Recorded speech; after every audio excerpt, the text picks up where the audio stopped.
Order. Jonathan Davis to move the motion. Good morning, Mr Dowd. It is a great pleasure to serve under your chairmanship, and I'd like to thank the Backbench Business Committee for allowing the time for this debate. It's a great joy to see so many colleagues from across the House here with us today. I want to begin by touching on UNESCO's founding vision and the achievements that followed, which showed why UNESCO is uniquely placed to help drive the national renewal the Labour government rightly seeks and to restore Britain's leadership role on the world stage. Sunday marked 80 years since UNESCO was founded here in London. Considering the age of some of UNESCO's sites and the artefacts which it seeks to be a custodian of, those 80 years are a mere speck in time. And yet, emerging as it did out of the ashes of the darkest and most destructive chapter of human history, World War II, it is nothing short of remarkable that UNESCO's mission has endured for those 80 years. Rab Butler and Ellen Wilkinson, who I know the Minister has a great deal of admiration for, were Tory and Labour ministers respectively, and they played a crucial role in UNESCO's establishment. They worked alongside governments in exile from across the globe. All had witnessed the bombing of medieval cathedrals like in Coventry, the burning of national libraries like in Serbia, and the destruction of ancient temples in Asia. And much worse atrocities still in the domain of fascist policies dressed up as education and science. Education which was mobilised to teach hatred, and science corrupted in the service of the most depraved and evil ends. If culture, science and education had been abused in the service of hatred and conflict, they now had to be mobilised in the cause of peace. And that is a part of UNESCO's founding principle, to build peace through international cooperation in science, education, communication and culture. In the words of Clement Attlee, since wars begin in the minds of men, it is in the minds of men that the defences of peace must be constructed. Britain and its territories have been a proud supporter of UNESCO, although there was a 12-year separation between 1985 and 1997 when the UK left the organisation. But perhaps sometimes it takes a little bit of time apart to appreciate what you have. My energy for UNESCO comes through the Derwent Valley Mills UNESCO World Heritage Site, which runs through my Mid-Derbyshire constituency. And it's a great joy to see some of the other MPs who have part of that site in their constituency too, my honourable friend from Derby North and my honourable friend from Derbyshire Dales. I will give way. Thank you for giving way, and thank you, Chair. And it's a pleasure to serve on your chairship. Neighbouring Derby, we have Stoke-on-Trent and Staffordshire, and Stoke-on-Trent has a proud heritage of craftsmanship thanks to our famous ceramics industry, including Duchess China and Wedgwood. We are recognised globally for its pottery, shipping products all over the world. I would be delighted to see Stoke-on-Trent recognised as a UNESCO creative city, which I have raised in the House before. Would my honourable friend join me in recognising the historical contribution of Stoke-on-Trent and the boost of tourism that our bid to make Stoke-on-Trent a UNESCO creative city would bring? I know the intangible heritage that is there in Stoke-on-Trent, and I would encourage my honourable friend to join the all-party parliamentary group for UNESCO World Heritage Sites, because that might be a vehicle for her to progress that, and I'm the chair. She's very welcome to speak to me about that. The Derwent Valley in my own constituency is the home of the Industrial Revolution, where pioneers such as Jedediah Strutt and Richard Arkwright harnessed the power of the River Derwent and built the mills which set Britain on a path to economic growth and prosperity. The groundbreaking approach was copied throughout the world. At the heart of the Derwent Valley is the Belper Mills, which have tragically been allowed to fall into a poor state of repair. I'm working to change that, but for the time being they remain a painful and unsightly reminder that the government's commitment to national renewal is sorely needed. I will give way. I very much thank the Honourable Friend, and it was a delight to welcome him to Saltaire recently as part of the World Heritage UK conference, where he saw the regeneration of Salts Mill at the heart of our World Heritage site and the amazing regeneration that has come to the whole village from that. Is that an example that he thinks his own World Heritage site could learn from? Salts Mill is a gold standard of conservation and heritage restoration, and the David Hockney paintings that you can see in there are truly remarkable, and I would encourage all colleagues to go to Saltaire and visit Salts Mill. My honourable friend does a great job in promoting what that wonderful community has to offer. Bearing that in mind, we have a high bar to reach in Belper with the repair of the Belper mills, and I hope that we can reach something of a similar calibre to what has been achieved with Salts Mill in my honourable friend for Shipley's constituency. And that's what's motivating me to re-establish your party parliamentary group for UNESCO World Heritage Sites this summer. I want to raise the profile of these vital places. My aspiration is to use that group to build up the components of a national strategy which can share best practice for sites across the UK and raise the profile of sites like the Belper Mills, like the Derwent Valley Mills World Heritage Site, which don't... Yes, I will give way.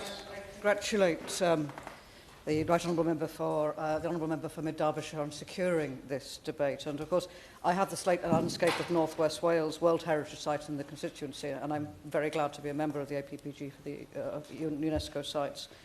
I think one of the things we need to discuss as well with these large industrial sites is how do we maintain the designation safely while also finding a working use for these sites into the future. I'm thinking in particular, my example in my constituency of a large hydroelectric scheme, which would be of immense benefit to people locally, at the same time, of course, balancing what we want to maintain and make safe for future generations. The Honourable Lady makes a very good point. There are challenges associated with cultural landscapes as well as sites that are living sites, but there are lots of examples of where we're able to make that work, and I think having a national strategy would mean that there's a shared view across government departments which would best support those sites, and I think I'm going to say a little bit later in my speech about the specific site that she mentions. So I was very pleased to re-establish the all-party parliamentary group for UNESCO World Heritage sites, which I believe we can use to help build up the components for a national strategy where we can share good practice for sites across the UK and use it to track and influence government legislation so that we can harness all the benefits those sites to offer.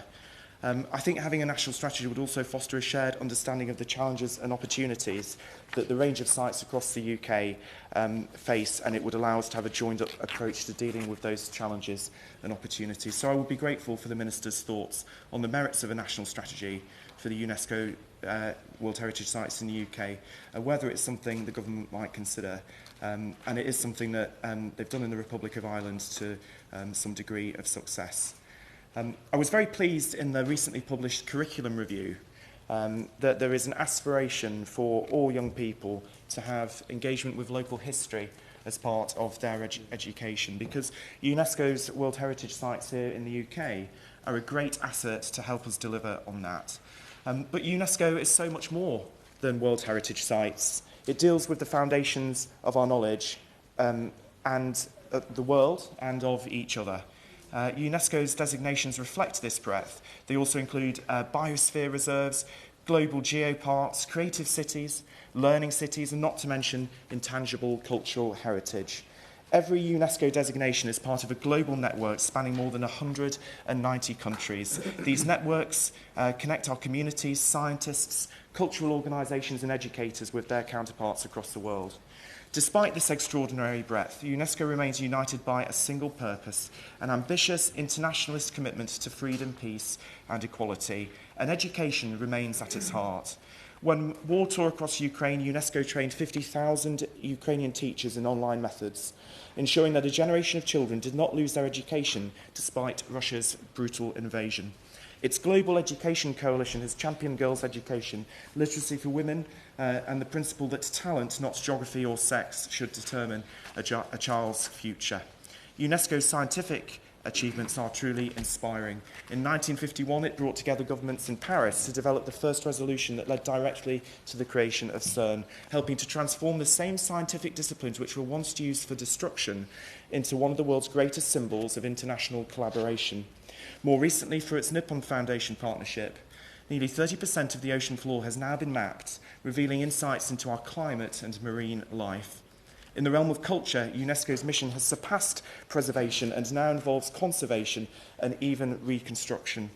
The Revive the Spirit of Mosul initiative secured more than $117 million to restore mosques and heritage lost to war, rebuilding not just structures, but the collective memory and sense of belonging that they embody.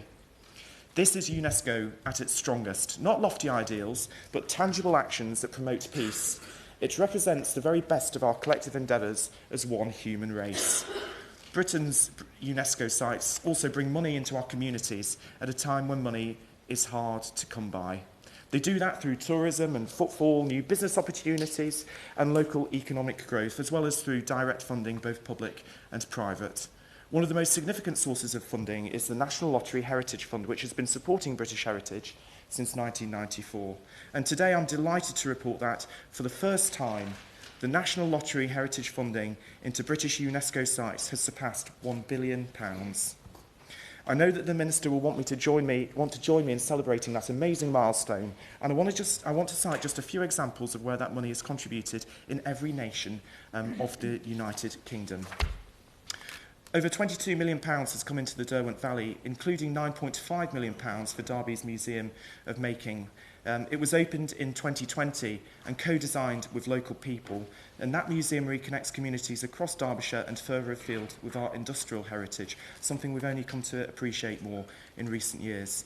The National Lottery Heritage Fund has provided £12 million to the National Slate Museum in Llanberis. The slate landscape of North Wales, where quarries, mines and communities evolved together, remains a stronghold of the Welsh language and identity. That funding has created a learning centre, play area, shop, cafe and improved accessibility, ensuring everyone can share in this wonderful heritage. In the Wester Ross Biosphere in the North West Highlands, £750,000 supported the Inverbroom Estates transformation from a traditional Highland estate into a beacon of nature and recovery. That created jobs and opened a path to a sustainable future where Scotland's natural heritage thrives alongside its communities. And in Northern Ireland, £3 million helped the Giant's Causeway community build a world-class visitor centre. Today, yes, of course. Just on the point of the Giant's Causeway, I was hoping you would turn to that UNESCO World Heritage Site. Would you agree with me that that's one of the nation's tremendous tourism facilities?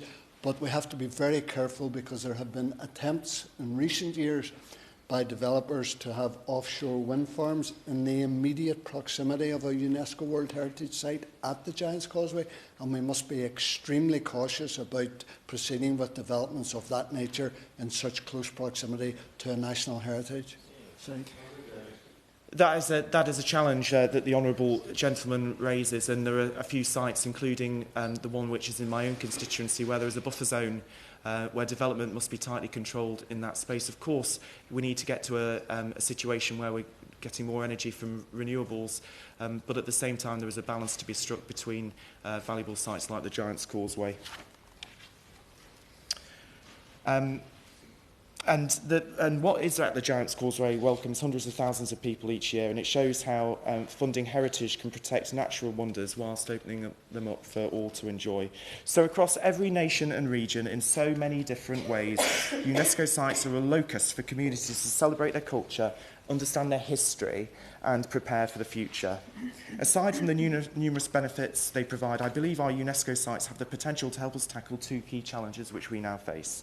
First, too many people feel disconnected and alienated. That is expressed through frustration, yes, but also through a turn to extremes. UNESCO's sites don't provide quick fixes, nor are they the sole solution. But investing in what is unique, sustainable and culturally valuable in our towns, cities and landscapes.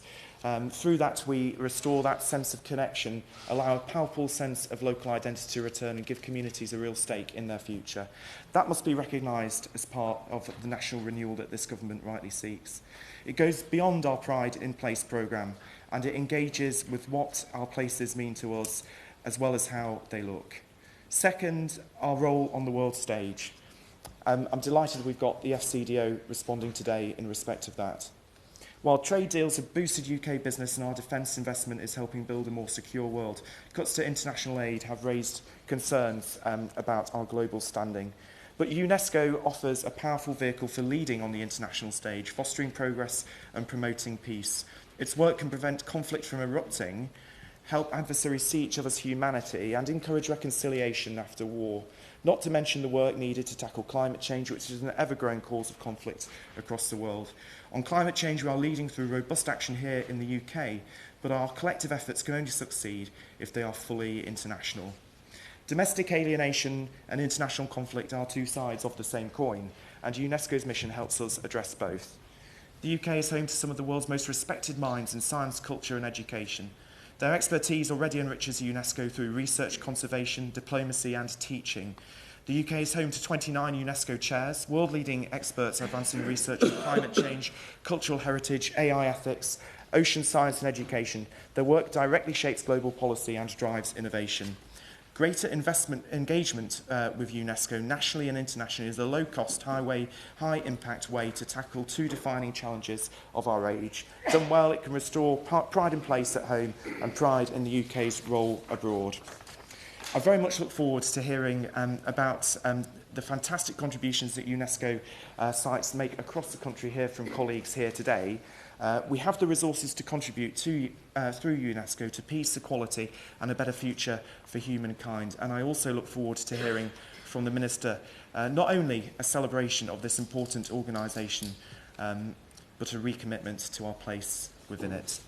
Thank you. The question is that this House has considered the 80th anniversary of the United Nations Educational, Scientific and Cultural Organisation, UNESCO. It's okay, I've spotted everybody. If you just keep it, in that case, if colleagues could keep it to 5 minutes, I won't be formal at this stage, but just bear that in mind, if you would, please. Jim Shannon. Chairman, a real pleasure to serve under your chairship, and a big thank you to the Honourable Gentleman from Mid Derbyshire for setting the scene incredibly well on a subject matter we should all be interested in.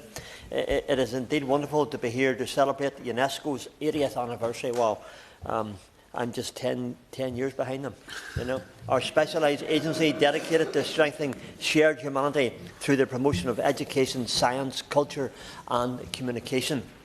We must continue, I believe, and others believe, to protect UNESCO and advance education. So it's great to be here for that purpose. I love history. Indeed, it's the only subject I probably excelled at school at, or did well at school, maybe a better way of putting it.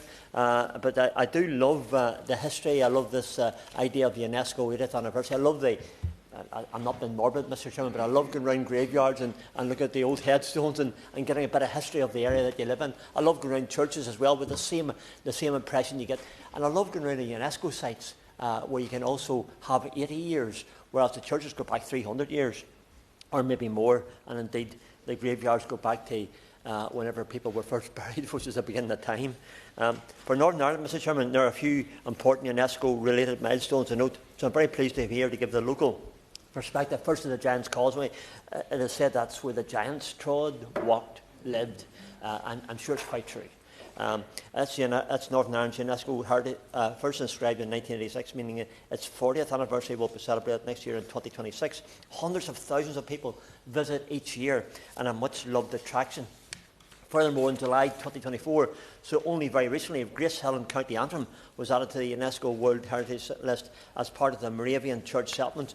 Northern Ireland is famed for its religious settlements, for its religious beliefs, and it's only right that we should have something like that. So we look further abroad to UNESCO's website. There are some 1,248 properties in the World Heritage List. So it gives you an idea, it's quite selective, to which the World Heritage List considers as having outstanding universal value. UNESCO have revealed that climate change is one of the biggest threats to World Heritage properties. From coral bleaching to severe forest fires and droughts, we're increasingly seeing the devastating impacts that climate change has on all aspects of our world, and especially of those World Heritage sites that we must endeavour to protect. The UK National Commission for UNESCO launched a report to coincide with the opening of COP30 in Brazil alongside the 2025 International Year of Glaciers. The findings were shocking, to say the least. Glaciers have lost some 6,500 billion tonnes of ice since 2000, threatening the water supply of over 1 billion people.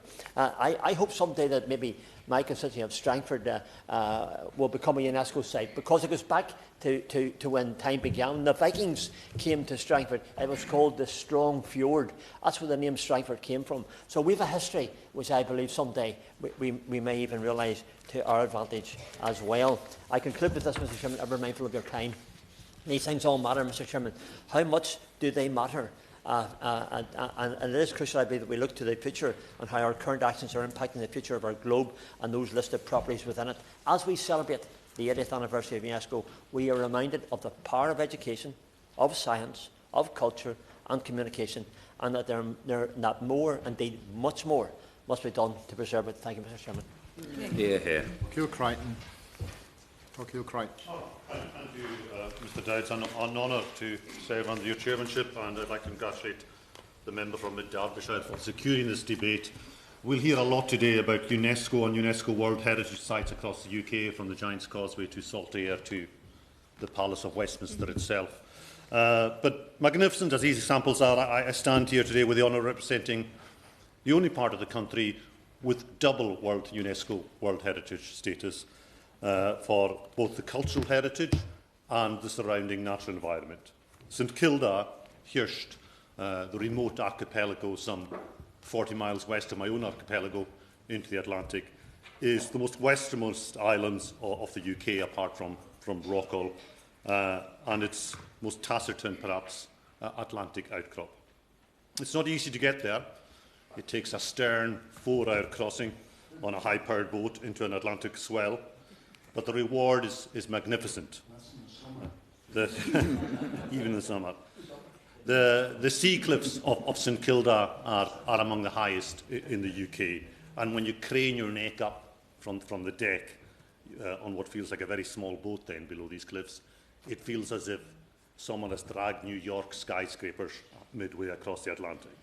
And the sea stacks teem with bird life, giving it that otherworldly atmosphere, and the power of that ocean in summer and winter below your feet, that relentless swell, does make you feel as if these are the islands on the edge of the world. And it's that surrounding ocean environment which gives it its UNESCO Natural Heritage status, but it's the human footprint, the 2 millennia of human inhabitation of Hirst, the main island, and Borrery and Soy and Doon, where people grazed sheep and hunted seabirds, that make the place so pulling and give it its heritage status. People, as I say, lived there for 2 centuries, eking out a very, very tough life, harvesting seabirds, breeding sheep, but modernity, contact with the outside world, depopulation, emigration, illness, brought that chapter of human habitation to a close. The final 36 St Kildans requested assistance from the British government and were evacuated on the 29th of August 1930, bringing that chapter of inhabitation to a sudden and sad end. But although the community dispersed and the voices faded, you still get an echo of the human habitation and the people when you go there. I last visited with the late Norman John Gillis, the last of the male St Kildans. He left when he was 5 years old, but he still had that umbilical link to the island. And to stand with him outside his family home in Village Bay and to hear him switch from his English Norwich accent into what that place evoked in him, his native Gaelic voice, was really to walk across the bridge of time. It was quite a privilege. And the remarkable story of St Kilda has been told and retold, from Tom Steele's Life and Death to Roger Hutchison's People's History, about 700 books on St Kilda. We know more about the St Kildans than we know about the Kings of Scotland. And I think that's why we go back time and time again, because when we walk in their footsteps, we feel for ourselves what it was like to live in a pre-industrial, communal, remote, codependent community, as our ancestors must all have lived in. And while St Kilda remains attractive, tourist traffic is increasing vastly. Cruise ships now go there. And the light touch tourism that is essential for UNESCO World Heritage Sites is hard to achieve. But there is a concept called Inert Hirst, St Kilda Centre, which aspires to construct a world-class visitor centre in Uig on the west coast of Lewis. Now, this would offer visitors an opportunity to encounter St Kilda from afar. UNESCO has adopted the project as an exemplar of remote heritage remote access to World Heritage Sites, many of which are already physically inaccessible or fragile. Funding is formidable. A £7 million package has been put in place but prices are increasing as time is flowing, and there is a considerable funding gap. But I'd appeal to the Minister and to the UK Government in the response, and to have conversations and a meeting afterwards, to deploy the muscle of government to fulfil their obligations, not just as a custodian of this double World Heritage Site, but to use projects like Innerkirst to show the potential of remote viewing, to contain untrammelled tourism and breathe new economic life into remote communities like mine. I'd urge the Department, the Minister and colleagues in the DCMS to take the proposal seriously, to show how the UK can inform and lead the rest of the world from the edge of the world when it comes to World Heritage Sites. Thank you. Shockout Adam. Thank you, Mr Dowd. It's a real honour to serve under your chairship. My speech is borrowing the term from the Honourable Member for Mid Derbyshire. Is more about lofty ideals, to add on to the much detailed presentations that have been given by Honourable Members. Because, as in its founding fathers said, since wars began in the minds of men, it is in the minds of men that the defence of peace must be constructed. This was a noble ambition at a noble time, especially when the world, at the end of World War II, was in a state of devastation. Although it is disheartening to note that as we are commemorating 80 years since UNESCO made this declaration, we have never seen a single day without conflict somewhere in the world. We'd have no sliding doors moment, because we cannot say for sure what the world would have looked like without these ambitious endeavours like UNESCO and its call for common humanity. I believe the pursuit of peace is incumbent upon us, now more than ever, with the devastating capacity of modern warfare to cause such death and destruction at a touch of a button, and with our collective threshold for witnessing devastation and evil so elevated, partly due to social media, where we can see entire villages, hospitals, aid workers, men, women and children eviscerated in front of our eyes on our telephone screens, we can continue to do what we were doing before, suggest that we must now redouble our efforts, resources and ambitions for global peace by spotlighting, amplifying and celebrating that common cause of shared humanity. The sheer scope of projects undertaken by UNESCO is vast and varied, and it's been really interesting to hear my honourable members speak about them. I'm from Leicester. We don't have a UNESCO heritage site there, but I think Charnwood Forest would make a good bid for it. But for today, I will speak about three. In the area of protection of world cultural and natural heritage, I would like to speak briefly about Mount Mulanje. This is a mountain in the country of my birth, Malawi. Mount Mulanje is the latest UNESCO heritage site there. The mountain is not only a resource for nearly 1 million people, providing clean water, firewood and edible products, and also protection from natural elements and storms, but it's also a place of great spiritual significance for the local population. So what does recognition by UNESCO mean? It means that when mining companies come to drill extracts like bauxite and other minerals, the listing preserves not only the beauty, but also the natural resources for its people, as well as the unique spiritual ties between the people and their land. Secondly, the world we live in now is of the world of post-truth, and it is about to enter another dimension with the advent of artificial intelligence. UNESCO has preempted some of the challenges the globe will face, including the dangers of the embedded biases, threats to human rights, and climate degradation, by its recommendation of the ethics of AI, which was adopted by an acclamation by 193 member states. In this journey to the unknown, humanity will need all the assistance it can get to navigate the complexities, challenges and dilemmas mankind will face. This resource could become a standard of reference as it provides information on the gold standard of practice for legislators, educators and commercial entities, amongst others.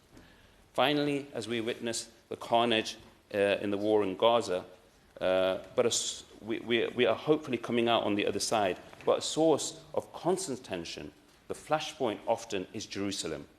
The epicenter of the three Abrahamic faiths is a UNESCO World Heritage Site. The Dome of the Rock is sacred for Muslims as a site where the Prophet Muhammad ascended to heaven to meet his Lord.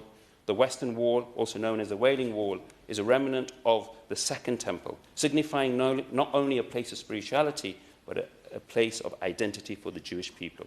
Additionally, we have the Church of the Sepulchre, which houses the tomb of Jesus Christ. This small area of 0.9 kilometers yet it could be potentially the area where we need to implement the spirit of the first UNESCO contribution more than anywhere else, embodying the spirit of peace through mutual respect. Yes, UNESCO, like other organisations, must evolve in these challenging times, evolve in its efficiency, evolve in its proficiency, involve in its efficiency. But, Minister, organisations like UNESCO are too important and too vital to abandon. If we pursue a similar policy to that of our international aid and we start cutting funding, as we did and we removed ourselves in 1985 for 12 years, it will leave a vacuum that will be filled by others who will shape the world in their image. And the cost of that could potentially be incalculable and the result unimaginable. Thank you. Julia Buckley. To serve under your chairmanship, and congratulations to the member for Mid Derbyshire for securing this important debate, and for colleagues for the excellent contributions that we've enjoyed so far. We are very fortunate in Shropshire to be home to the Ironbridge Gorge, with 10 heritage sites forming the Ironbridge Gorge Museums Trust. 40 years ago, as I was just starting secondary school, in 1986, it became one of the first locations to be designated as a UNESCO World Heritage Site in the UK, and it recognised its unique and unrivalled contribution to the birth of the Industrial Revolution in the 18th century. However, flooding is a persistent threat to Ironbridge and all along the River Severn, as we were unfortunately reminded this weekend. And there were recent severe flood events in 2020, 21 and 22, with storms like Dudley, Eunice and Franklin. With each flood, at least 2 of the museums were breached, water was waist high, it led to landslips and road closures, which of course deter visitors to the sites, but caused damage, lasting damage to the historic structures and the wharfage area. To combat this, government funding has supported local authorities to implement stabilisation and flood defence measures, including piling, improved drainage, riverbank protection to mitigate the risk of more landslides and damage from heavy rain, high groundwater levels and recurring river floods. As chair of the River Severn Partnership MP Caucus and lead on the Environmental Audit Flooding Resilience Report, I have worked consistently with stakeholders to approach this issue holistically. It means shifting the mindset and government resources away from reaction and more into prevention, preparedness and coordination. I hope the Minister today will work collaboratively with our colleagues in DEFRA to ensure that heritage sites, and in particular UNESCO sites like Ironbridge Gorge, are prioritised in that consideration of flooding resilience. And I will ensure she receives her own copy of the Flood Resilience Report to help in this endeavour. Thank you. Thank you. Scott Arthur. Thank you, Mr Dowd, and what a pleasure it is to serve under you today. And I'd also like to thank the member for Mid Derbyshire for so ably introducing this debate. So, Edinburgh, the old and new towns of Edinburgh are designated as a UNESCO World Heritage Site. My constituency of Edinburgh South West includes just a small corner of the UNESCO designated area, but the beauty of the historical legacy of the city centre is appreciated by all in my constituency. UNESCO's 80 years of work to preserve the world's heritage involves global art, monuments and even our oceans. I want to take this opportunity to talk about its work on literature preservation, something my English teacher might be surprised to hear, to be honest. UNESCO's founding aim was to preserve the intellectual and moral solidarity of mankind.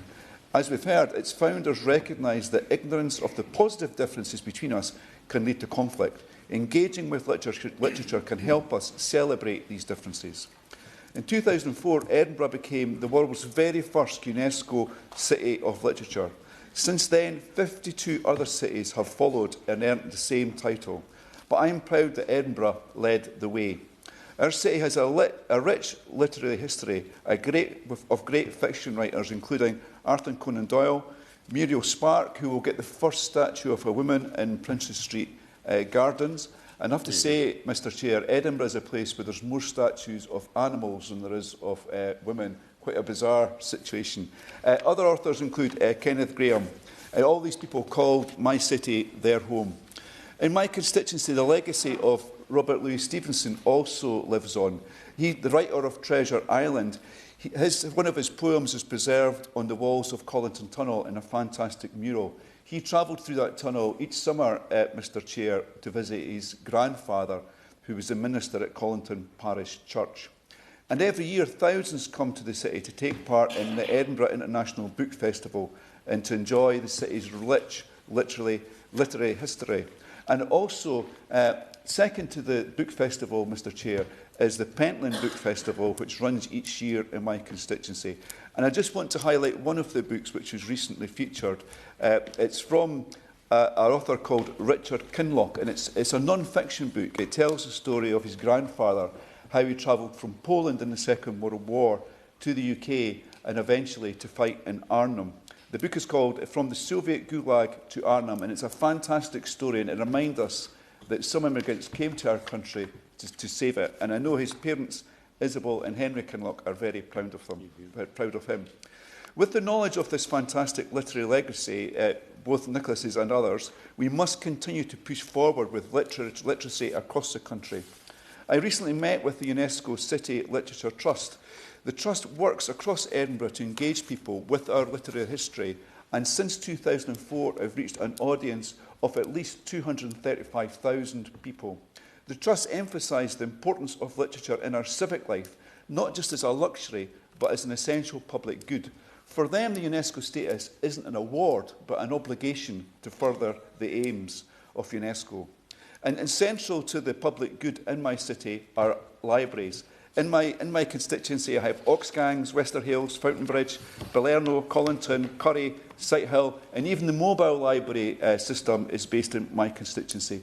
And the reason we have such great libraries in Edinburgh is down to the work, well, partly down to the work of my good friend Val Walker, both before she became a councillor and after she was elected. Sadly, she died a few months ago, but the libraries in our city are a fantastic legacy to her. I am proud that this UK government has committed to delivering a library in every primary school in England, giving children the best start to life and enriching their learning.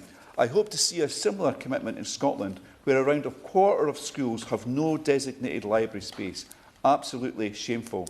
Giving children access to a variety of books and stories from a young age only helps to create a cohesive and integrated community.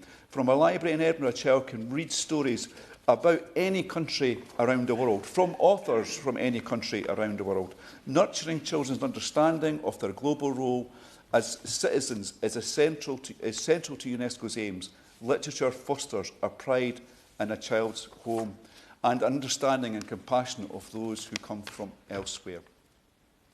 I do want to end up talking about another UNESCO site which is right at the edge of Edinburgh, and that's the Forth Bridge, the Forth Railway Bridge to some. And it only stands so splendid today because of the work of Tam Diel in this place, and also of my former colleague, Professor Roland Paxton, who both fought to make sure it was preserved in excellent condition. Sadly, Roland passed away just a few days ago, but I think that bridge in its condition today is a fantastic legacy to him, Mr Chair. Thank you. Sean Davis.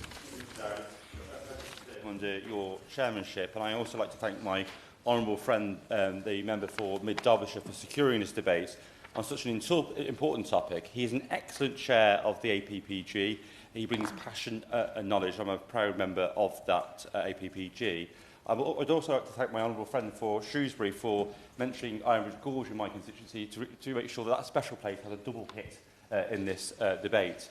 The founding of UNESCO out of the ruins of the Second World War brought together the nations of the world to develop a shared understanding of our collective history and culture. Through the designation of World Heritage Sites, many areas of cultural and natural heritage have been conserved and protected. As the Member of Parliament for Telford, I'm proud to represent the area of one of the first 6 UK sites to be inscribed by the World Heritage Sites, the Ironbridge Gorge World Heritage Site, the birthplace of the Industrial Revolution. It is a fantastic example of the importance of World Heritage Site status, with hundreds of thousands of visitors each and every year, learning about the ingenuity and the hard work of ordinary men and women, and in some cases children, that went before us. Ironbridge Gorge is key to Telford's identity as a major contributor to the local economy. The Ironbridge Gorge Museums Trust alone attracts 400,000 visitors, employs over 200 members of staff, and brings in £6 million each and every year to our local economy.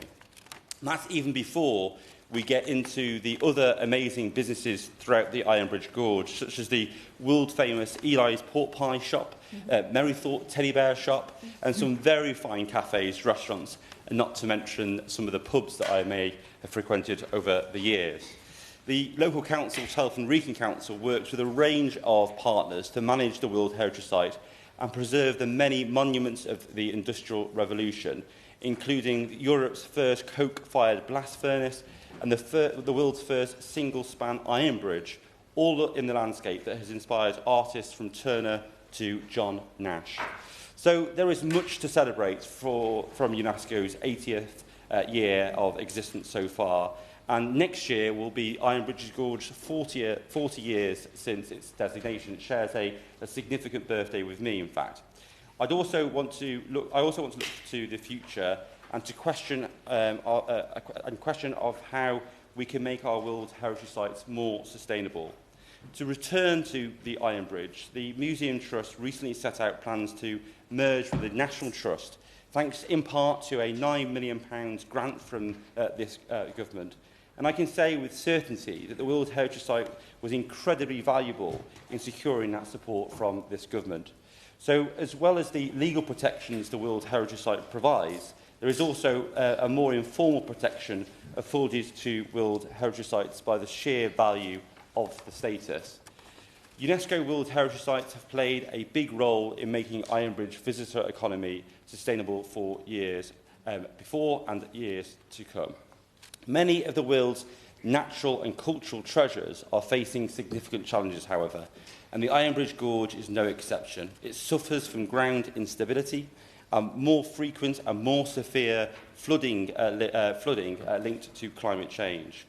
The Council, the Government, have made significant investments into stabilisation works over many years and are working together against the risks of flooding, including recently a £700,000 grant from this government to support the walls of the river, and also £1.2 million to grant to protect individual properties.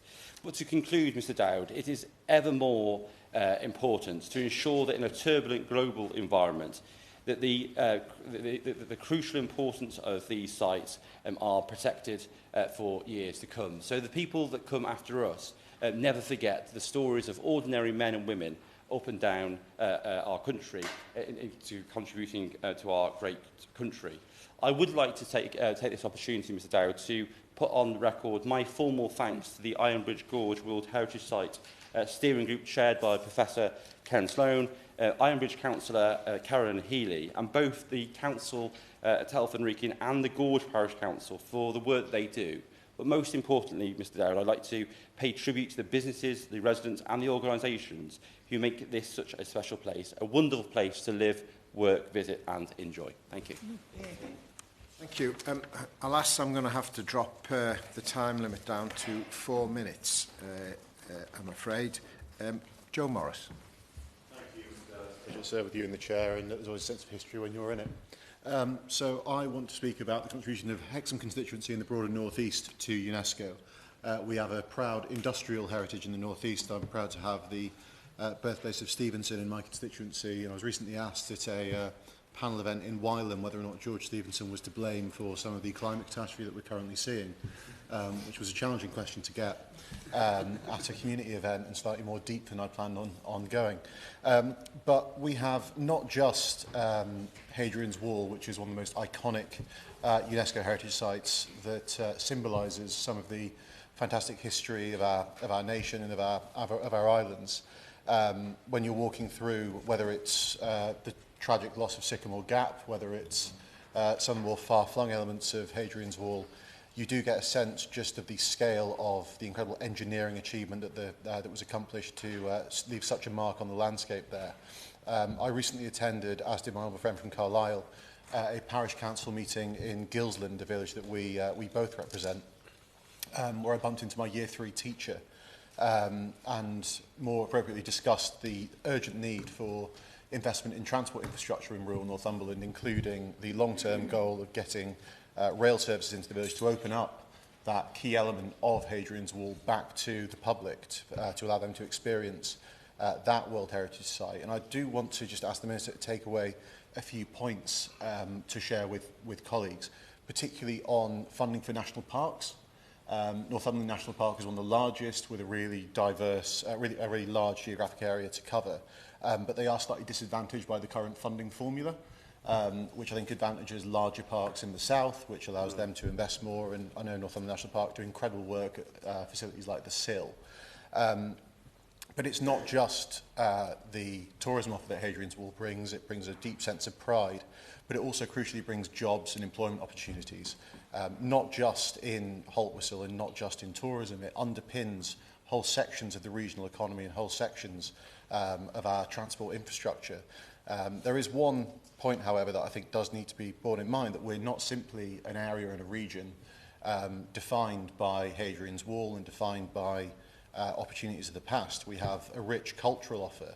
I'd like to take this opportunity to put on my record my support for the ongoing petition in support of the redevelopment of Hexham's old fire station by Sir Anthony Gormley, and to really ask actually the opposition spokesperson to pass on my distaste for the way that the Conservative Cabinet at Northumberland County Council have rammed through the rejection of that proposal. The Conservatives have a duty to enhance the lives of everyone in Northumberland, not merely their favoured areas. And unfortunately, the Council Cabinet in Northumberland are really specialists in failure when it comes to my constituency. But to get back onto UNESCO and back onto a slightly more uniting point, of course. For giving way. Not only do we share Gilsland, we do share Hadrian's Wall, and as my honourable friend, but other members might not be aware, it is only in the last 8 years that Hadrian's Wall has yielded its long-kept secret that the largest structure is to be found at Carlisle Cricket Club, thanks to a fantastic dig that's ongoing there. So does my honourable friend agree with me that as we mark 80 years of UNESCO, we definitely need a further 80 to understand what we can learn from our shared heritage? Well, we need significantly more than 80 years to unearth all the secrets that Hadrian's Wall yet has, and I've been deeply concerned to read about some of the damage that climate change is doing to potential unfound objects at Vindolanda, where I know that certain changes in the soil acidity is potentially wreaking havoc on things that we don't yet understand. And as she says, although the largest structure might be in her constituency, I think I've got the largest contiguous body of Hadrian's Wall. Just to do a little bit of neighbourly point scoring. But as we celebrate the 80th anniversary of UNESCO, you know, Hadrian's Wall may be an incredibly large thing that binds together the west coast and the east coast of England. It's also a really powerful message about the importance of our shared history and our shared culture, an element that borders really can define large elements of where we say ourselves. There are large parts of my constituency that are built with stones from Hadrian's Wall.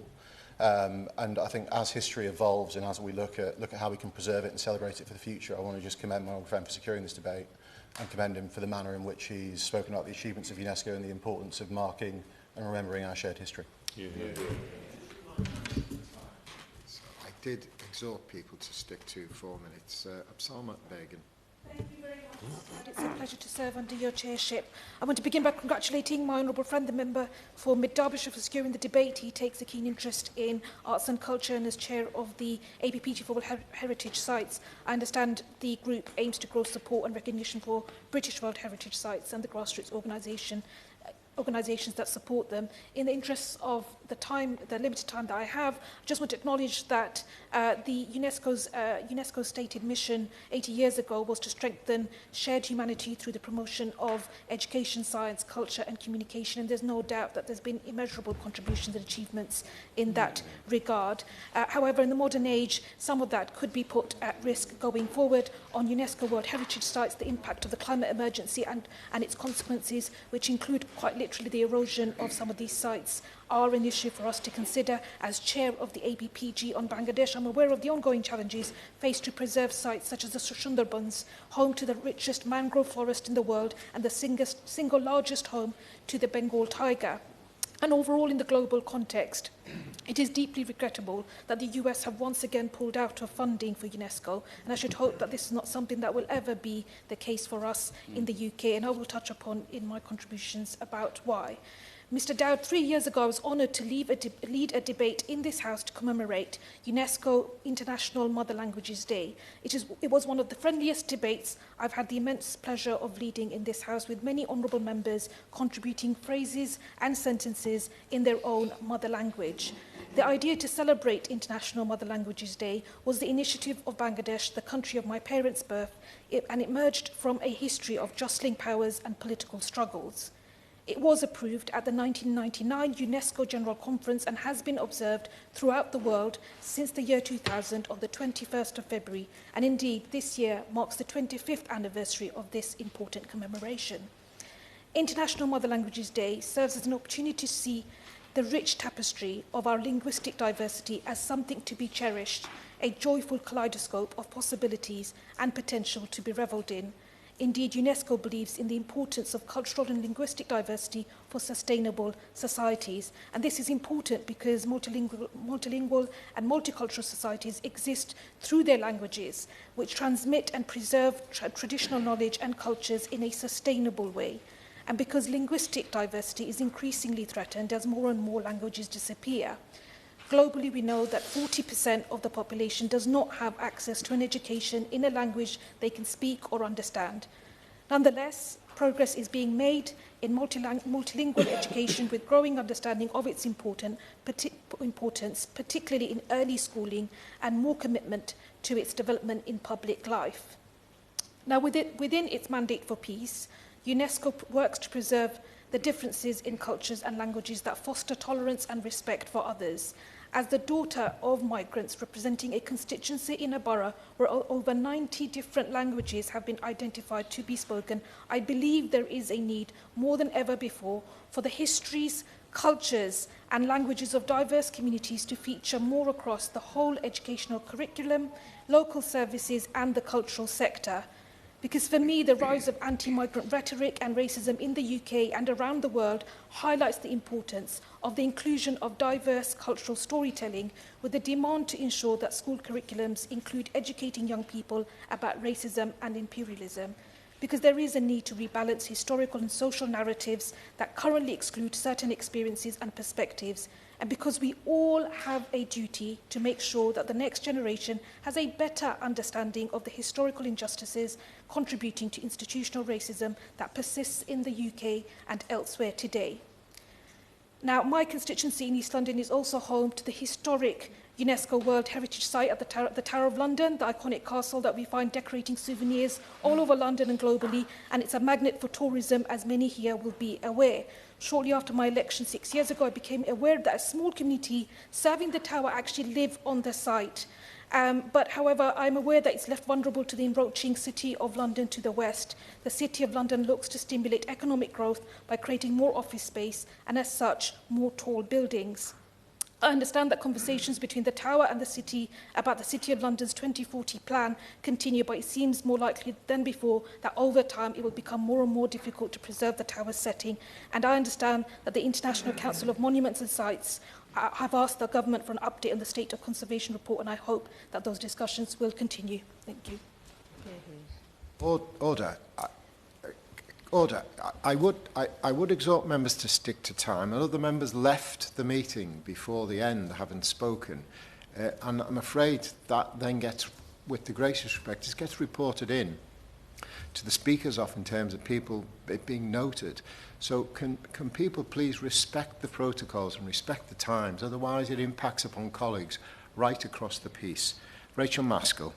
Thank you, Mr Dowd. It's a pleasure to see you in the chair, and I do congratulate my honourable friend from Mid-Derbyshire for securing the debate. The power of culture to maintain peace and promote diversity over the last 80 years demonstrates the opportunity there is to use soft power to transform the world. In the midst of a debate about borders and identity, UNESCO is the antithesis, showing the opportunity of education, science and culture to reach beyond, to stir interest and to provide us with a framework which enables us to be proud of our heritage and embrace our own culture and that of others. So it may come as a surprise that York is yet to have World Heritage site status granted. We are on the tentative list, a significant achievement in itself, but our ambition is recognition. In liaising with the York World Heritage Steering Group, and I have since I was elected in 2015, and at this point I must pay tribute to Janet Hopkins and John Oxley for their fantastic and committed work. Their big question is about how we ensure that we get proper financial backing for UNESCO World Heritage sites, beyond that of locality. To submit a bid, it can cost up to £500,000 with staffing and associated project costs, and the nomination dossier in itself could cost £180,000 with drafting, formatting and government liaison needed. Once a site receives its status, there is of course ongoing conservation management and monitoring obligations to be met, and of course a member of staff to oversee that. So the big question is, will the government work with the National Heritage Lottery to introduce a dedicated funding strand that will support UK World Heritage Site developing their bids and assist in the ongoing work? This could be a game changer and certainly address the inequity that there is. The proposed World Heritage Site in York has 993 listed historical buildings, 6 scheduled monuments, one of the UK's earliest designated conservation areas, and one of only 5 areas of archaeological importance in England. York's bid is an outstanding example of urbanisation through the ages too. So I would want to see York come forward in the next few years as being on that permanent list, but we do need financial support. And if I may briefly draw attention as well that York itself is a UNESCO City of Media Arts. From the Festival of Early Music through to the BAFTA-accredited Aesthetica Short Film Festival, Jorvik Viking Festival and the Festival of Ideas, we have embedded the Guild of Media Arts in our city over the last decade, and it is an important centre now for leading media arts in our country. And as a result of that, we are seeing global film productions in the city, the gaming industry, apps on our phones and TVs, and new technology, cutting edge, bringing forward immersive experiences as well into the digital creative space, and artists finding their form. It is therefore fitting to mark the 80th anniversary of UNESCO, and I trust that we will also celebrate the power of all its listed locations and cultures in maintaining peace and security. Thank you. John Whitby. Thank you, Mr Dowd. It's a pleasure to serve under your chairship today, and I'd like to congratulate my honourable friend, the member for Mid-Derbyshire, for securing this important debate. Mr Dowd, UNESCO was founded from the ashes of the Second World War out of a recognition that we have to protect our unique cultural heritage in generations to come. The Derbyshire Dales is filled with unique landscapes, heritage and history, and at the heart of this is Cromford Mills, which was built in 1771 and was the world's first water-powered cotton spinning mill. Alongside other sites in Derbyshire, it ushered in the birth of the factory system and the Industrial Revolution, helping pioneer changes that would leave our nation and the world irrevocably changed. To visit Arkwright's Mill at Cromford is to visit the very birthplace of mass production. It would be remiss of me not to mention Maston Mill, just half a mile away, another of Arkwright's mills, built in 1783, and was a commercial spinning mill until 1991, now home to a textile museum and incidentally powered by hydroelectric energy generated on site. But Mr Dowd, Arkwright's Mill at Cromford was the first and is unique in having survived as a cohesive group of buildings. It's therefore a key destination within the Derwent Valley Mills World Heritage Site, which is a designated UNESCO World Heritage Site and the only UNESCO site in the East Midlands. The designation of the site helps to ensure that future generations can continue to visit and learn from this historic location, with more than 200,000 individuals visiting each year. It's hard to believe that but before the Arkwright Society purchased the site in 1979, it appeared as though the site was heading for demolition. By that time, many of the buildings had fallen into disrepair, much of it had been contaminated with lead chromate, and many of the historic features had been obscured by modern buildings. However, the hard work and vision of the Arkwright Society saved the site, this site of international significance, and turned it into a tourist attraction that it is today.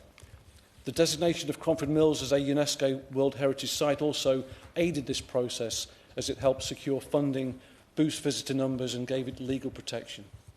However, the hard work of preserving and restoring the site is unfortunately not yet complete, with it costing more than £4,000 each day to maintain the site.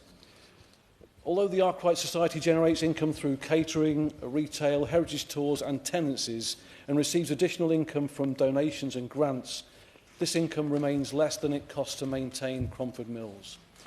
Fortunately, the Arkwright Society has managed to secure £1.3 million from the National Lottery Heritage Fund to transform the four-storey mill building located at the heart of the site.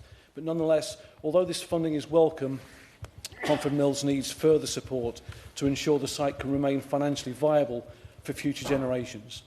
In particular, the Arkwright Society needs £150,000 a year to stabilise core operations and around £1.2 million in match funding to enable the full delivery of the renewal project.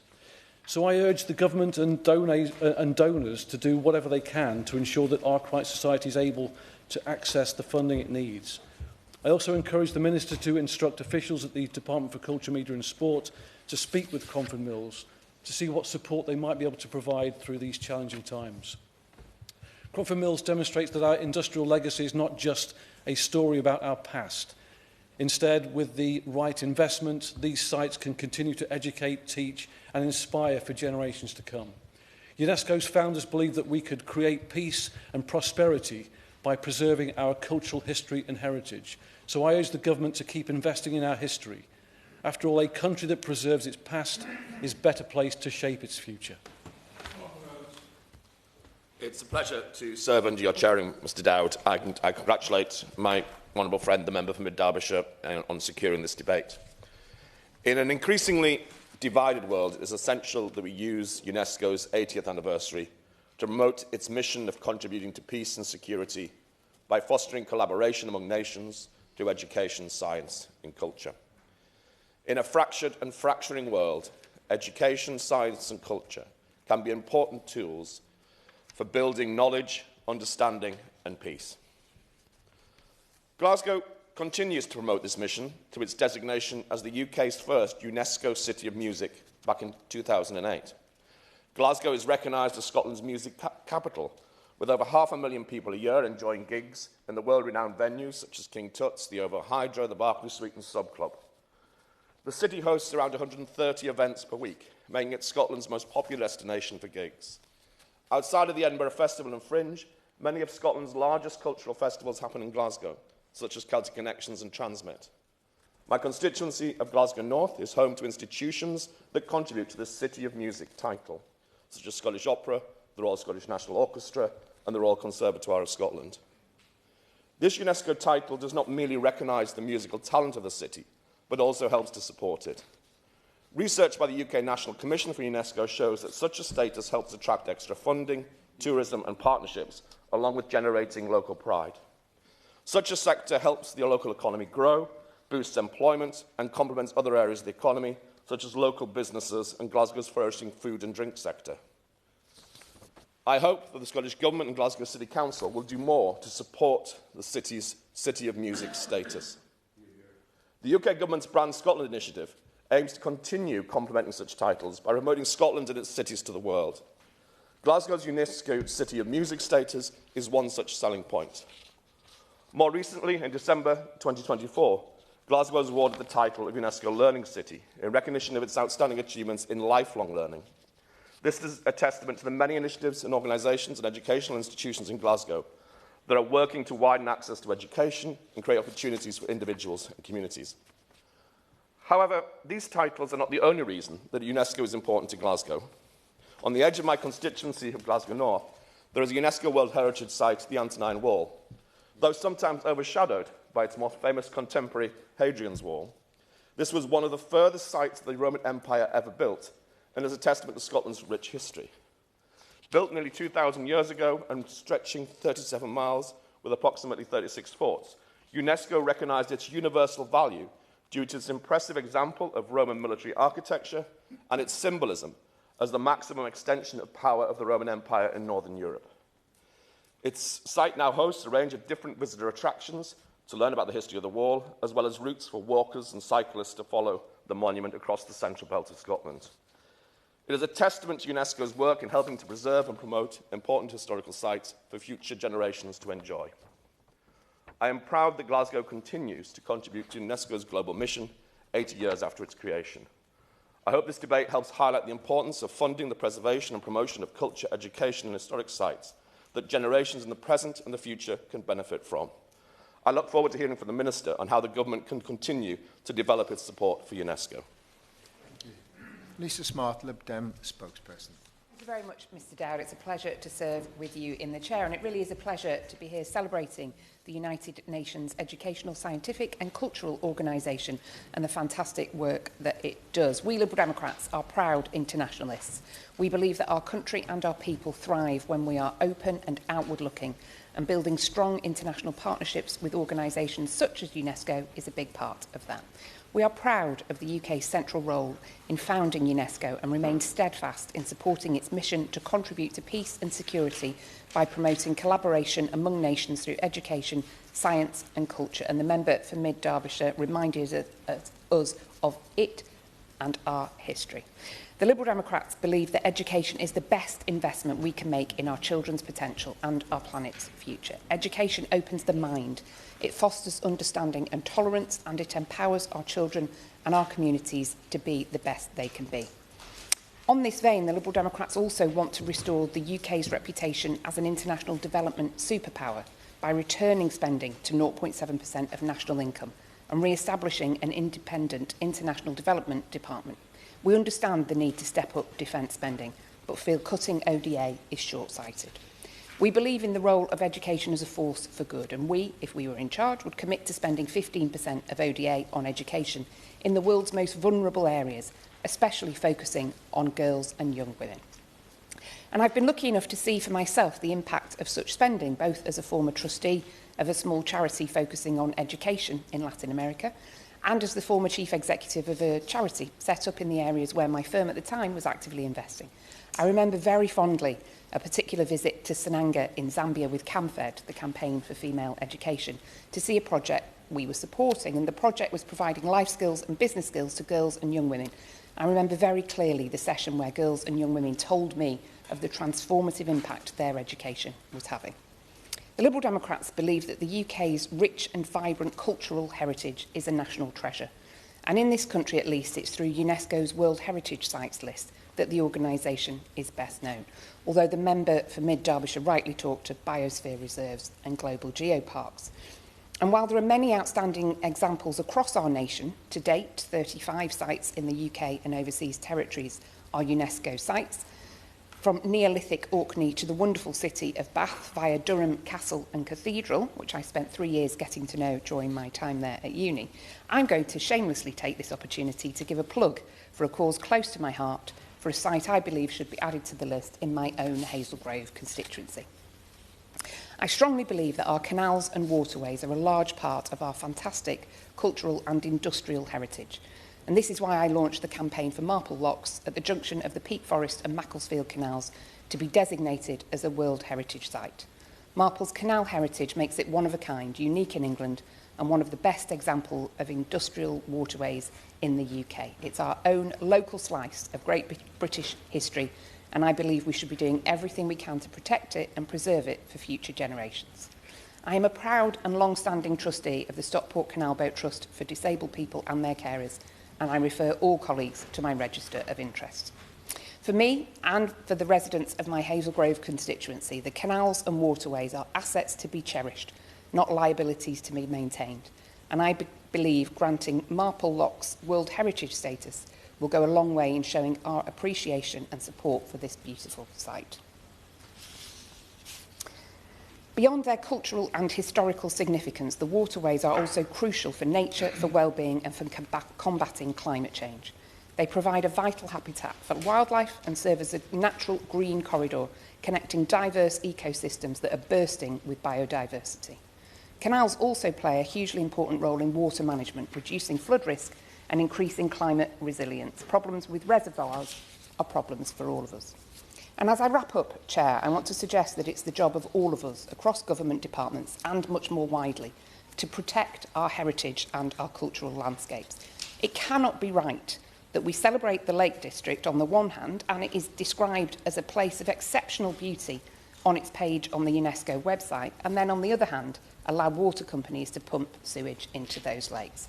And we should very much learn the right lessons from Liverpool's experience, where the council allowed development that was described by UNESCO as detrimental to the site's authenticity and integrity, leading to the irreversible loss of attributes conveying the outstanding universal value, and therefore losing World Heritage Site status. We need to take the protection and celebration of our heritage seriously, and I'll close with a quote from the UNESCO World Heritage Convention. Heritage is our legacy from the past, what we live with today, and what we pass on to future generations. Our cultural and natural heritage are both irreplaceable sources of life and inspiration, and I'm sure we can all agree with that. Thank you. Opposition spokesperson Joe Robertson. Thank you, Mr Dowd. It's a pleasure to serve under your chairmanship, and I congratulate the Honourable Member for Mid-Derbyshire for bringing forward this debate today. I'm pleased to salute the 80th anniversary of UNESCO, an organisation born from a world in ruins after the Second World War, yet built on the very best intentions of peace, cooperation and shared progress. The founding of UNESCO was a cross-party British achievement in London in 1945, led by Conservative Minister Rab Butler. The Second World War had left its impact, as well as the horrific human sacrifices and loss of life.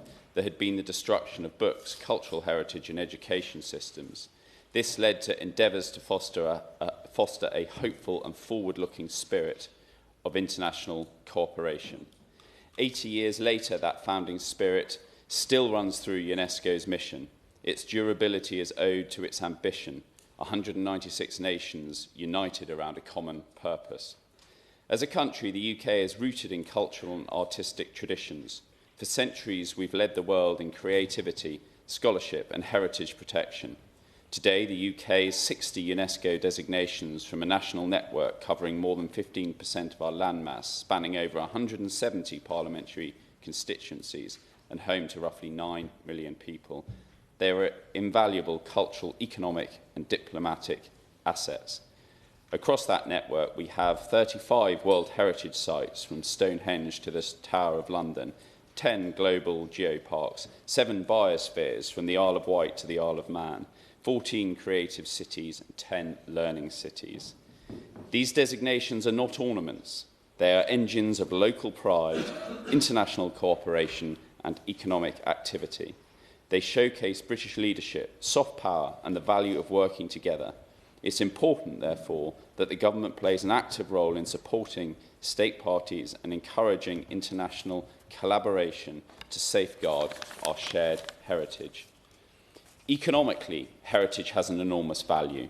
The annual Visitor Attraction Survey showed that in 2023, 7 of the 10 most visited paid attractions in England were heritage sites. A study by the UK National Commission for UNESCO found that UNESCO designations generate more than 151 million in additional revenue each year across 76 sites. They attract investment, boost tourism, support apprenticeships, strengthen volunteering and foster global partnerships. Yet the tourism sector remains fragile. Rural and independent operators particularly are already managing tight margins and cannot simply absorb additional costs. I'm proud that the previous government secured the UK's ratification of the 2003 Convention for the Safeguarding of Intangible Cultural Heritage. On the Isle of Wight, we have pottery craft conditions. Across the UK, we have stonemasonry, blacksmithing, thatching, skills that are cultural treasures but also essential for repairing historic buildings. The government must do more to support them and to leverage philanthropy effectively for cultural institutions. On the Isle of Wight, where my constituency is, we're home to one of the oldest carnivals, the Ryde Carnival, and to a UNESCO Biosphere Reserve that extends across the Solent into Hampshire. Our biosphere is a model of how to address ecological decline, productivity stagnation and demographic inversions. 2 opportunities sit within our biosphere with a strong creative and cultural production through the Arts Council and an expertise in environmental science and emerging strengths in green finance. This combination offers opportunities for new economic activity, for regeneration on our island, and for deeper collaboration with other biospheres across the world.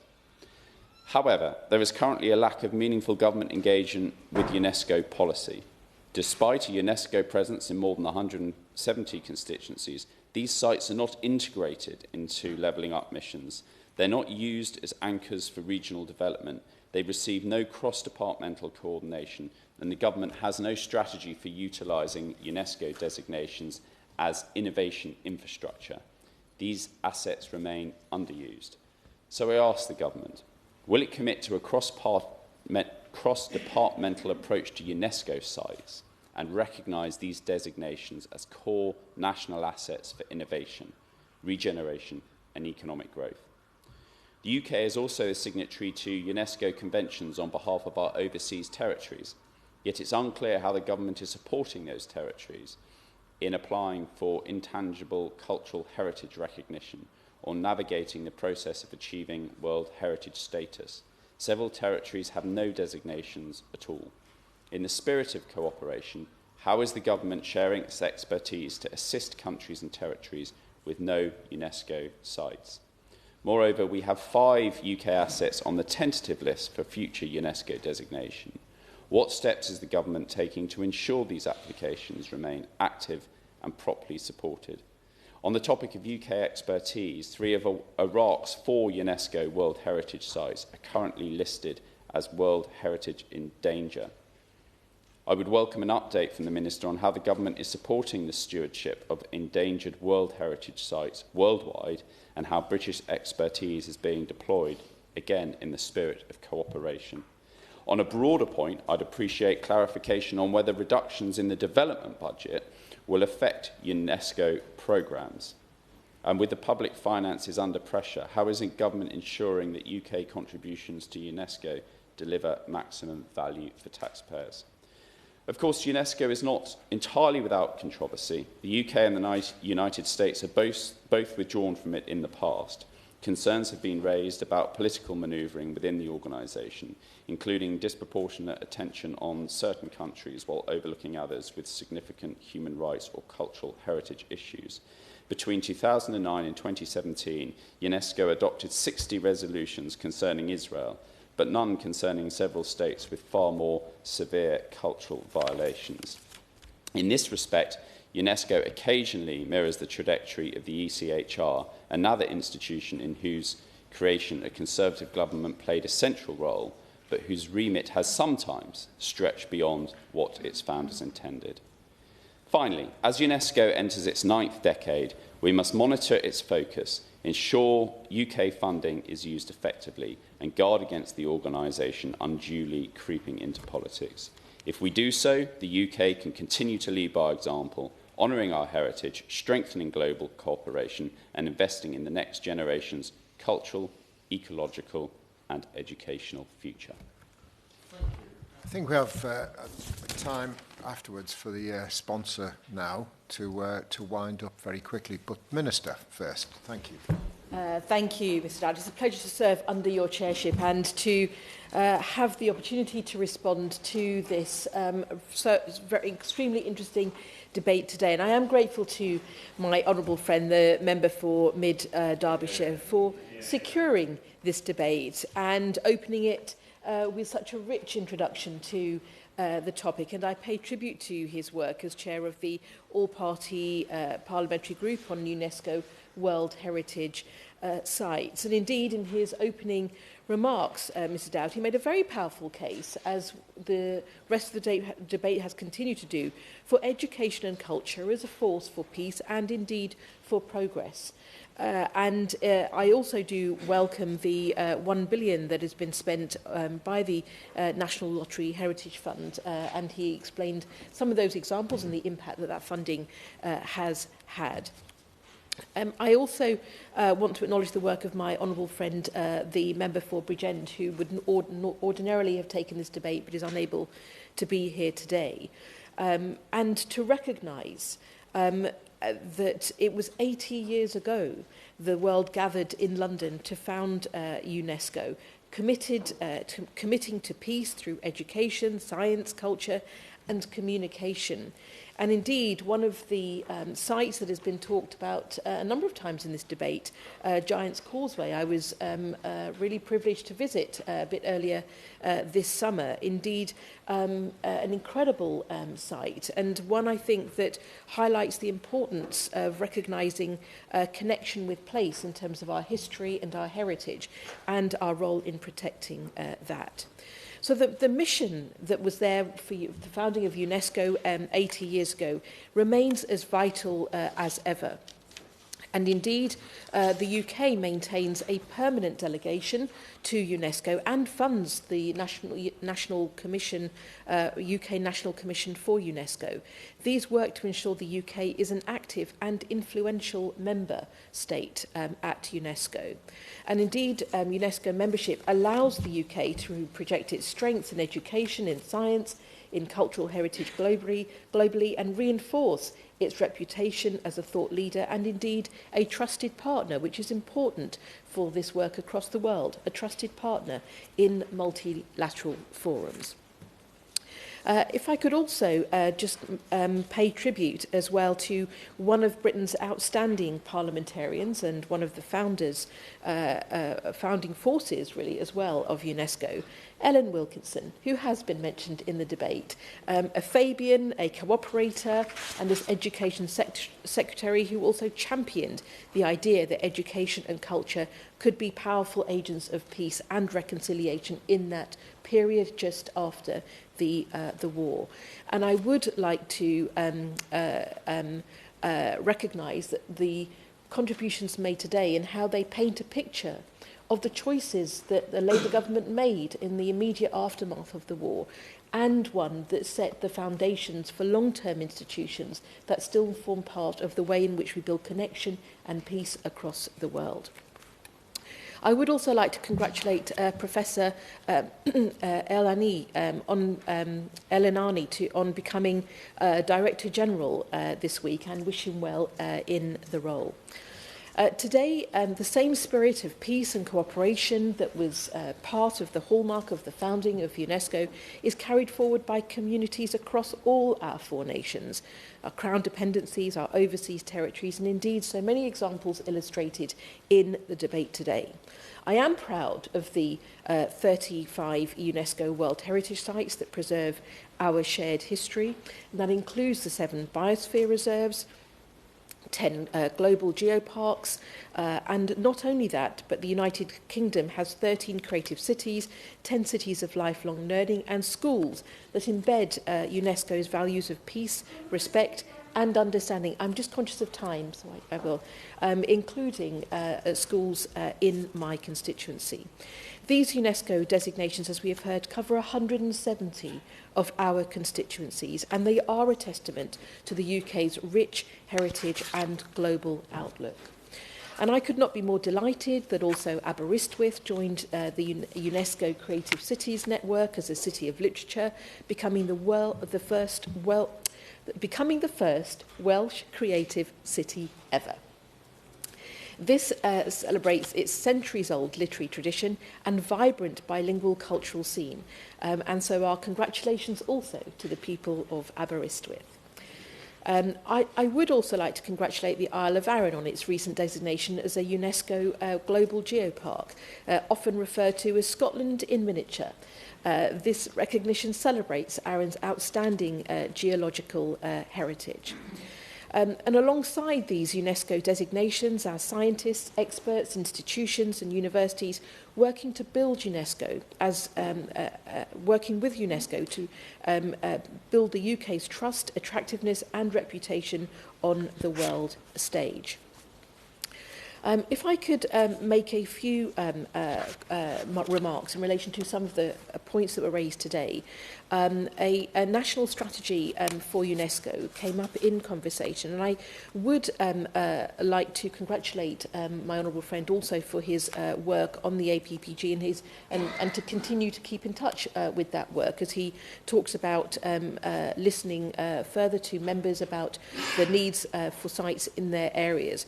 Heritage is a devolved policy area, and there are a number of strategy documents that cover World Heritage. And at a UK level, the Department for Culture, Media and Sport takes a strategic approach to a range of World Heritage policies, including the development of sites and engagement with UNESCO.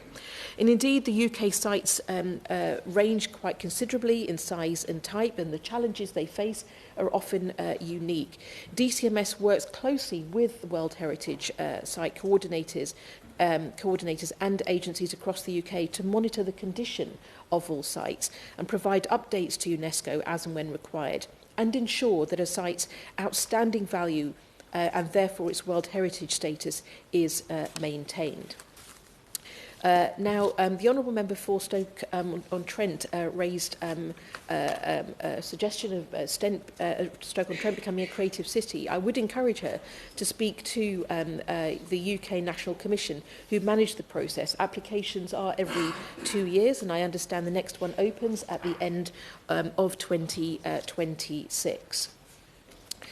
Now, in relation to soft power, I would agree very much that UNESCO's membership allows the UK to project its strengths in education, science and culture across the world, and that's an extremely important part of reinforcing our reputation as a thought leader and trusted leader as well. And I'm pleased that we also participate in programmes and committees, including the Intergovernment Oceanographic Commission and the International Hydrological Programme, as well as networks like UNESCO Chairs and UniTwin.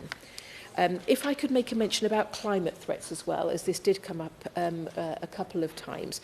The DCMS and the UK National Commission for UNESCO recently finished a pilot project to look at data and decision making in relation to climate change at UNESCO heritage sites. The learnings, the tools and the templates will be made available free of charge later this year. And if I could make a small point finally about education. It is important that that we share local history, and local history is already a compulsory part of the national curriculum. And in reforming the curriculum, we are clear that all pupils should have a robust understanding of our nation's history, and we will continue to include it and strengthen it in the national curriculum and the subject content of qualifications. So to conclude, Mr. Dowd, as UNESCO marks 80 years since its founding in London, its mission to build peace through education, science, culture and communication is as vital as ever. The UK remains committed to that mission and will work with partners to ensure UNESCO's reforms to ensure UNESCO reforms and delivers for today's world. Thank you. Thank you. Jonathan Davis to wind up. Thank you very much, Mr. Chairman. It is the greatest pleasure of my professional life to be the Member of Parliament for Mid Derbyshire, and that is particularly true today. We have been taken on a magical mystery tour of the best places across the UK and also further afield, and I thank colleagues for bringing their insights, their knowledge, their experience, their passion for all their communities to this debate, because it's through these sites, through these places, through the values of UNESCO that we understand what it means to be a human being, and that has sat very much front and centre in the debate today. I hope the Minister's heard that passion. I'm sure she has, and I also hope she's seen that the opportunities that these sites and the values that UNESCO offer cut across the government's 5 missions, and that by joining up our understanding of what these sites offer across government departments gives us an opportunity to really maximise their role in driving our national renewal that our country surely desperately needs. And my final comment to colleagues is we have a very active all-party parliamentary group for UNESCO World Heritage Sites in the UK, and I would particularly like to thank Will World Heritage UK, which represents all of the UNESCO World Heritage sites in the UK for its services to that group, and particularly its president, Chris Blanford OBE, who is with us here in the public gallery today. So I do hope to see you at one of those meetings in the future. Thank you very much, Mr Dowd. Thank you for your forbearance. The question is that this House has considered the 80th anniversary of the United Nations Educational, Scientific and Cultural Organisation, UNESCO. As many as of that opinion say aye. Of the contrary, no. I think the ayes have it. The ayes have it. Order. Order.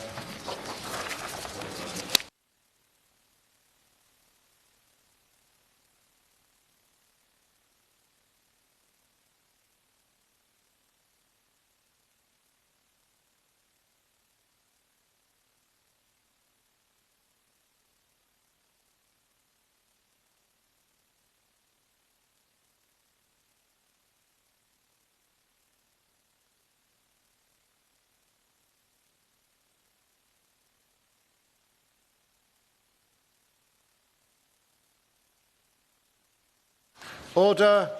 Order. I will call Emma Foodie to move the motion, and I will then call the Minister to respond. Point of order, Jim Shannon.